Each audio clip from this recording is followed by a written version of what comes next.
Electrochemistry. तो electrochemistry सबसे पहले तो पता होना चाहिए, ये फिजिकल केमिस्ट्री की एक ब्रांच है जिसमें इलेक्ट्रिकल एनर्जी कन्वर्ट होती है केमिकल एनर्जी में, और केमिकल एनर्जी कन्वर्ट होती है किसमें, इलेक्ट्रिकल एनर्जी। ठीक है, तो इलेक्ट्रोकेमिकल सेल क्या होता है, इसमें मेनली जो हमें स्टडी करना है दैट इज इलेक्ट्रोकेमिकल सेल। तो इलेक्ट्रोकेमिकल सेल के दो काम है। ठीक है, वो क्या करता है, इलेक्ट्रिकल एनर्जी को केमिकल एनर्जी में कन्वर्ट करता है या फिर केमिकल एनर्जी को इलेक्ट्रिकल एनर्जी में कन्वर्ट करता है। और इसी के बेस पे जो इलेक्ट्रोकेमिकल सेल है या इलेक्ट्रोकेमिस्ट्री है उसको दो टाइप के सेल में डिवाइड किया गया है। जैसे अगर हम बात करें इलेक्ट्रिकल एनर्जी से, ठीक है, इलेक्ट्रिकल एनर्जी से केमिकल एनर्जी की, तो बता सकते हैं आप कौन सा सेल यहाँ पे यूज होगा या कौन सा सेल होता है इलेक्ट्रिकल एनर्जी केमिकल एनर्जी में, electrolytic cell. Electrolytic cell, electrolytic cell क्या करेगा, इलेक्ट्रिकल एनर्जी को केमिकल एनर्जी में कन्वर्ट करेगा। और दूसरा chemical energy electrical energy, chemical energy को इलेक्ट्रिकल एनर्जी में जो सेल यूज कन्वर्ट करता है उसको बोलते हैं गैल्वेनिक या वोल्टेक, या इसका एक और नाम है डेनियल सेल। तो ये दो तरह की सेल इलेक्ट्रोकेमिस्ट्री में मेनली हमें स्टडी करने हैं। ठीक है, तो सबसे पहले जो सेल हम डिस्कस करने जा रहे हैं वो है गैल्वेनिक वोल्टेक या डेनियल सेल, जो क्या करता है, केमिकल एनर्जी को इलेक्ट्रिकल एनर्जी में कन्वर्ट करता है। अब पहले तो आपको ये पता होना चाहिए केमिकल एनर्जी को इलेक्ट्रिकल एनर्जी में कन्वर्ट करने का मतलब क्या है। यहाँ पे केमिकल रिएक्शन होगा, ठीक है, कंस्ट्रक्शन में आपके दो हाफ सेल रहेंगे, दोनों हाफ सेल में रिएक्शंस रहेंगे और जो केमिकल रिएक्शन होगा उससे क्या होगा, इलेक्ट्रिसिटी प्रोड्यूस होगा। पर इलेक्ट्रिसिटी इतनी प्रोड्यूस नहीं होगी कि एक कमरे की लाइट जल जाए या फैन चल पड़े। ठीक है, वो एक जस्ट थोड़ा सा वोल्टेज रिफ्लेक्शन उसमें आएगा, राइट। तो अभी पहले बात कर लेते हैं किसकी, गैल्वेनिक सेल की। इसी को गैल्वेनिक वोल्टेक या डेनियल सेल बोलते हैं। तो सबसे पहले कंस्ट्रक्शन, टू हाफ सेल से ये बना होता है, तो मैं यहाँ पे लिख देती हूँ कंस्ट्रक्शन। तो इसमें जो एपरेटस रहेंगे टू हाफ सेल, ठीक है, तो ये फर्स्ट हाफ सेल है और ये सेकंड हाफ सेल है। फर्स्ट हाफ सेल में जिंक का इलेक्ट्रोड, ठीक है, उसको डिप किया हुआ है ZnSO4 1 मोलर जिंक सल्फेट 1 मोल लेना है, 1 मोलर लेना है, सॉल्यूशन में इसको डिप किया हुआ है। और जो सेकंड हाफ सेल है उसमें कॉपर की रॉड को या कॉपर इलेक्ट्रोड को डिप किया हुआ है कॉपर सल्फेट 1 मोलर, ठीक है। और ये जो दोनों इलेक्ट्रोड हैं ये आपस में ज्वाइन है एक एक्सटर्नल सर्किट से, जिसमें की है, बैटरी है और एक वोल्ट मीटर लगा हुआ है रीडिंग के। इसको बोला जाता है एक्सटर्नल सर्किट। एक्सटर्नल सर्किट, और एक्सटर्नल सर्किट में फ्लो करते हैं इलेक्ट्रॉन्स, ठीक है। अभी हम देखेंगे इलेक्ट्रॉन की डायरेक्शन क्या रहेगी। और उसके बाद में ये जो सॉल्यूशंस हैं 1 molar zinc sulphate and 1 molar copper sulphate, इसको इन सॉल्यूशन को ज्वाइन करता है inverted U shape tube, inverted U shape tube, जिसको हम नाम देते हैं सॉल्ट ब्रिज। इसको नाम दिया जाता है सॉल्ट ब्रिज। तो ये इसका कंस्ट्रक्शन रहता है, दैट इज गैल्वेनिक सेल। कौन सा गैल्वेनिक सेल है ये, जिंक कॉपर सेल। कौन सा है ये, Zn कॉपर सेल, ठीक है। ये वाला गैल्वेनिक सेल यहाँ पे हम स्टडी करते हैं। सेल और भी हैं, और भी कॉम्बिनेशन बन सकते हैं, पर यहाँ पे अभी जो पर्टिकुलरली हम जो स्टडी कर रहे हैं वो है जिंक कॉपर सेल, ठीक है। तो होता क्या है, यहाँ पे जो जिंक है, जिंक इलेक्ट्रोड, इसके ऊपर होता है ऑक्सीडेशन। जिंक रॉड के ऊपर क्या होता है? Oxidation. And what is oxidation? Oxidation का मतलब होता है loss of electron, loss of electron. और जो रिएक्शन है, अगर मैं इसका हाफ सेल रिएक्शन लिखूं तो होता क्या है? जिंक 2 इलेक्ट्रॉन लूज करके क्या बन जाता है? Zinc 2 positive. और ये जो इलेक्ट्रॉन है ये एक्सटर्नल सर्किट से होते हुए कहां पे पहुंचते हैं? सेकेंड हाफ सेल में। ठीक है, जो सेकेंड हाफ सेल है वहां पे वो जाते हैं। राइट, तो ये वाला क्लियर हो गया। इसमें जिंक इलेक्ट्रोड के ऊपर हो रहा है ऑक्सीडेशन, एंड ऑक्सीडेशन का मतलब क्या होता है? इलेक्ट्रॉन निकलना, लॉस ऑफ इलेक्ट्रॉन। और इसको हम क्या बोलते हैं? एनोड। क्या बोलते हैं? एनोड। तो यहाँ पे जो जिंक है या जिंक इलेक्ट्रोड है वो एज अ एनोड यहाँ पे रहेगा। अब ये जो इलेक्ट्रॉन है जो कॉपर रॉड के ऊपर पहुंचे, ठीक है, तो ये कॉपर को क्या करेंगे? रिड्यूस, रिडक्शन होगा। कॉपर मेटल का या कॉपर रॉड का क्या होगा? रिडक्शन।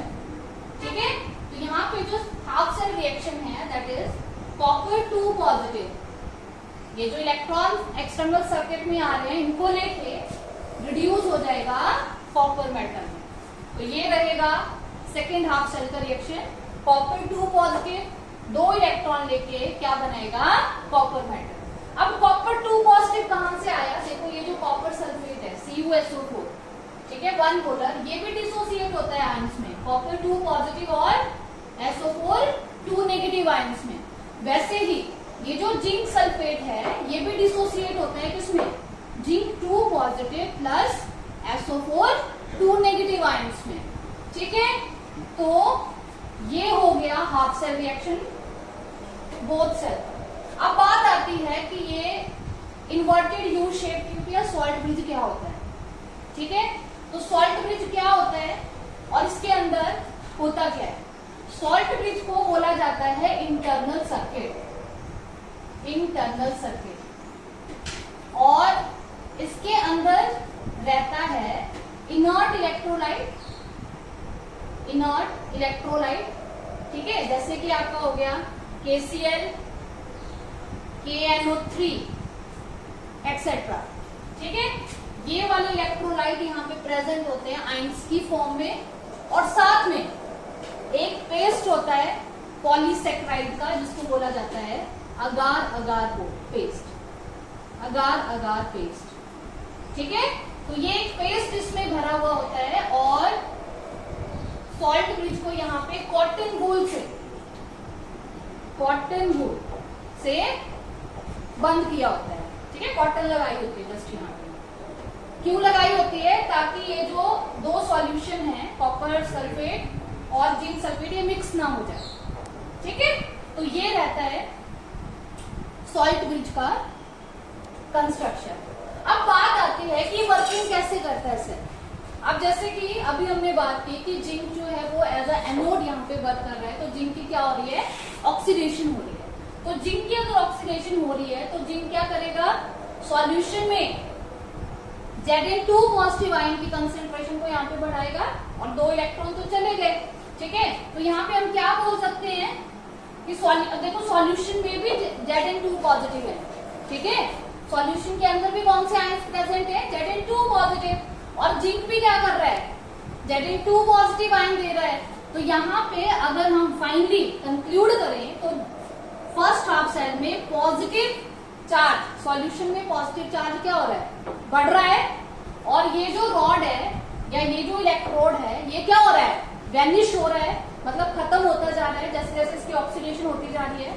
ठीक है, क्योंकि यहाँ से इलेक्ट्रॉन निकल रहे हैं। अब ये क्या कर रहा है?